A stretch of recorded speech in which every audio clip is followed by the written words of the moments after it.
Hi, I'm Paul Peterson. And I'm Andrew Malaris. Today we're going to talk about how teachers won the right to collectively bargain. Paul, at the end of the last segment you told us you were going to tell us about Al Shanker. Can you tell us the story? Yes, but we have to go to New York City to see where he grew up. Okay, let's do that.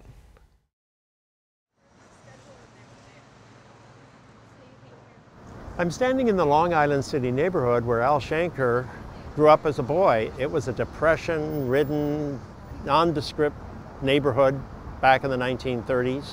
His father wanted to be a rabbi but ended up selling newspapers, a job he hated. Newspapers were stashed all over the family house. His mother was a seamstress. She became a member of the International Lady Garments Workers Union because she thought that her job was being exploited by the capitalists who ran the industry. It was not a happy childhood. His friends at school bullied him because of his Jewish orthodoxy. The one good part of his life was his grandmother. His grandmother told him, "Al, you are special, you're exceptional, you will be a great leader."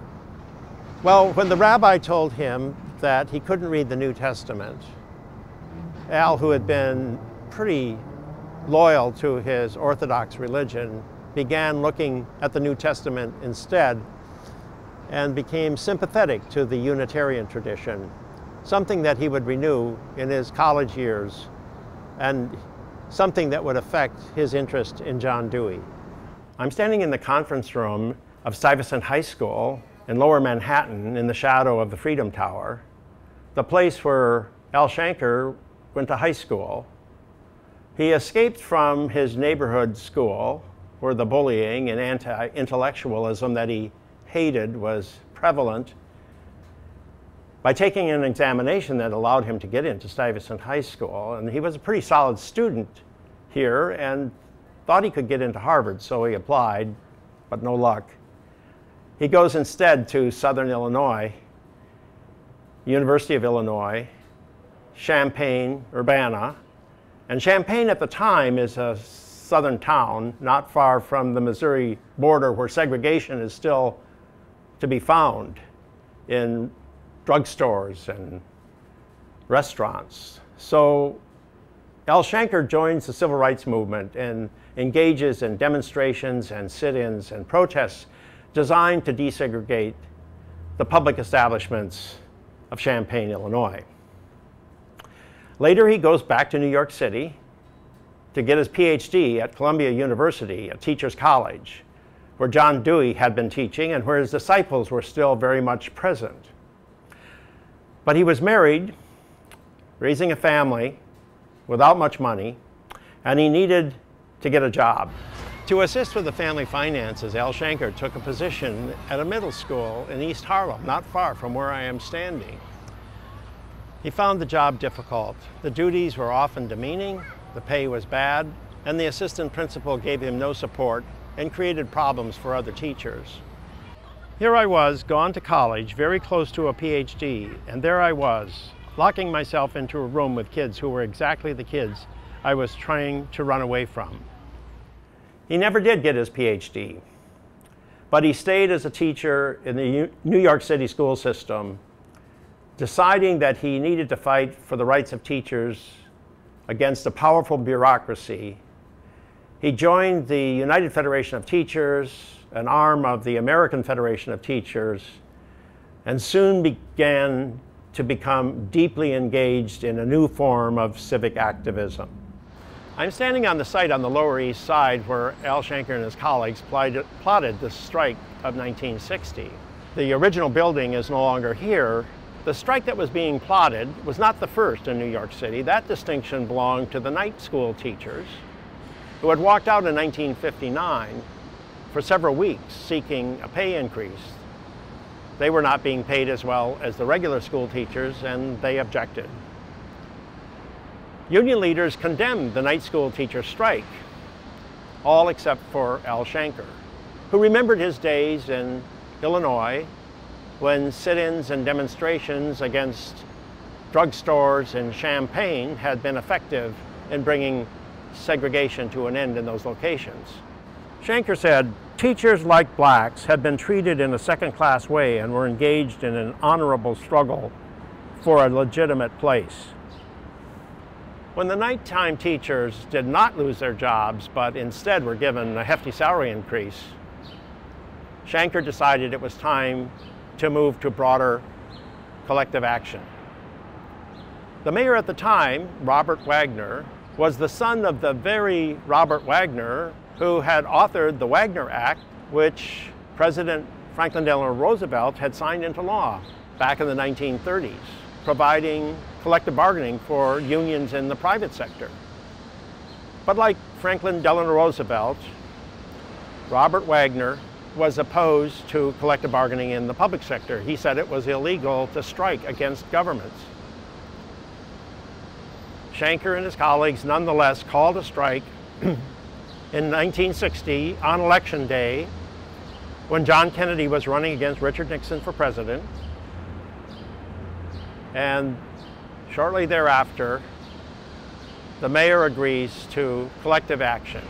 5,000 teachers had walked off the job, a considerable number, but only 5% of the workforce. Nonetheless, the mayor, sympathetic to labor, agreed to engage in collective bargaining, and after another strike, agreed to a major salary increase that ushered us into a new era, an era of collective bargaining as teachers from one city after another followed the New York model. Wow, Al Shanker was pretty important, but he could have done this all on his own. Professor, did the federal government play any role as well? Yes, it did. When John Kennedy becomes president, he issues an executive order that says that federal employees have the right to collective bargaining. In other words, he overturns Franklin Delano Roosevelt and gives federal employees the right to collective bargaining about everything other than wages and salaries. And what was the impact of this executive order? The impact was not so much on the federal government as it was on the local and state governments, because at that level of government, they won the right to collective bargaining for wages and salaries too. In addition, there's many more people who work for local government and state government than for the federal government. As you can see in this chart, the number of workers who work for local government increased from a little over 2 million back in 1946 to over 14 million by 2007. The same is true at the state level, though not to quite as much of an extent. It's increased from about 1 million to nearly 4 million. Meanwhile, the federal workforce really hasn't changed much since 1946. We have no more federal workers today than we had back then, despite all the talk of the increasing power of the federal government. And military employment has declined. So when you look at this chart, you can see that if you're going to have a unionized public sector workforce, it's going to have its big impact at the state and especially at the local government. Okay, so how quickly after the New York City strikes and the executive order were the effects felt in education? How quickly did collective bargaining education spread? It was pretty rapid throughout the 1960s and 1970s. It takes a few years to get started, but it goes from one city to another, from New York City to Chicago to Detroit to Philadelphia, the big cities, and pretty much it spreads throughout most of the states. I think about 35 states in the United States have collective bargaining. Okay, how about the National Education Association? Do they still oppose collective bargaining? Well, they saw that they were losing their members to the American Federation of Teachers, the union-related teachers group. And so the NEA, which had always prided itself as being a professional organization, suddenly decided that it too believed in collective bargaining. And so they've been as strong an advocate of collective bargaining in recent years as has the American Federation of Teachers. Okay, and some people say that these unions have extra power when they collective bargain in the public sector. Why is that? Well, we talked about that a little bit in part one. If it is the case that you vote in local elections, you have political influence, because not many people vote in local elections. Only 10 to 15% of the population will vote in a local election as compared to 60 to 70% of the population that will vote in a national election for president. So a small number of people can have a lot of influence. And so if you work for the school system and you vote, you've got some influence over that school board in ways that employees don't have over management in the private sector.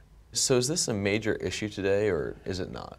Well, some public officials think it's a big deal. The former mayor of New York City, Michael Bloomberg, who served for 3 terms, said when he left office that he was concerned about the labor electoral complex.